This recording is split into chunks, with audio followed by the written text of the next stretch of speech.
স্ত্রীর প্রতি স্বামীর দায়িত্ব কর্তব্য সম্পর্কে বলুন প্লিজ।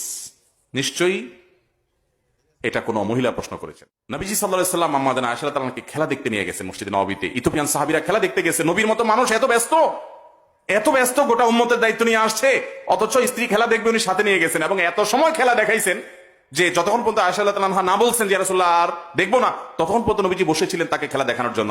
তার তো খেলা দেখার মতো টাইম নেই।